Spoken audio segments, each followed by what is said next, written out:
রাস্তায় হাঁটতে হাঁটতে যত সাইনবোর্ড দেখবো একবারে পড়ার চেষ্টা করব। আমরা যেমন থিয়েটারের কেউ নাটকে দাঁড়ালে এই নাটকের ডিরেক্টর বলছে এটা থিয়েটারের অভিনয় করে সরা, এটা অভিনয় শেখে নাই। ছোটবেলায় পড়ালেখায় কি খুব ভালো না? না মানে আমি কখনো খুব খারাপ ছিলাম না। আচ্ছা, প্রেমিকা নাকি স্ত্রী? স্ত্রীটাই বেটার, প্রেমিকাটার ক্যারি করা খুব ডিফিকাল্ট, কঠিন। ওনার শিল্পী পরিচয়টাকে ভুলে গেলেন এবং উনি একটি রাজনৈতিক দলের লোক, এই পরিচয়টাকে তার প্রধান করা শুরু করলেন। কিন্তু আমি নাটকের দল ছেড়ে দেবো এরকম ভাবিনি। আমি ভেবেছি যে অভিনয় আর করবো না। আমি অভিনয়ের কথা বললেও আমি বলবো যে এটা আমার কাজ না। ওই অ্যাসিস্ট্যান্ট হিসেবে কেউ আমাকে ডাকলো যে তাদের অ্যাসিস্ট্যান্ট হিসেবে থাকি, যাতে আমি এই অ্যাসিস্ট্যান্ট মানে আস্তে আস্তে ডাইরেকশনের দিকে যাওয়া। আবির প্রকাশনী নিবেদিত বৈঠকের পডকাস্ট শো পেছনে নয় সামনে চলো।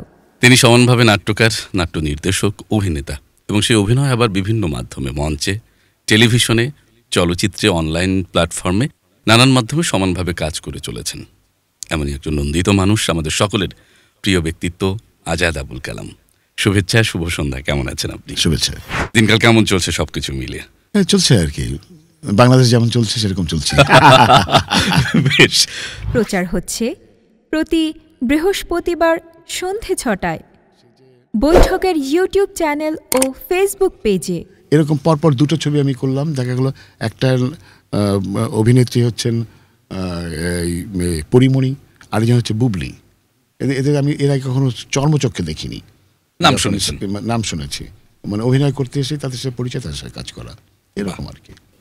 গবেষণা, গ্রন্থনা ও উপস্থাপনায় হাসান মাহদি। দেখতে পাচ্ছি হলগুলোতে শো কমে যাচ্ছে, দর্শক কমে যাচ্ছে। এ পর্বের অতিথি জনপ্রিয় অভিনেতা ও নাট্য ব্যক্তিত্ব আজাদ আবুল কালাম। প্রচার হবে 25শে সেপ্টেম্বর বৃহস্পতিবার সন্ধে 6টায়। মানুষের মধ্যে একটা অস্থিরতা আছে, সে নিজেকে সেফ জায়গায় রাখতে চায়। সে এই যে থিয়েটার দেখতে আসা অথবা কোনো অনুষ্ঠানে আসা, এটা কিন্তু একটা সামাজিকতার মতো। এই সামাজিক মানে ইন্টারাকশন বা মিথস্ক্রিয়ায় যোগ দিতে হলে একটা উন্মুক্ত চিন্তা জায়গা লাগে, জায়গাটাও লাগে। আপনি দেখবেন যে উন্মুক্ত জায়গা নেই।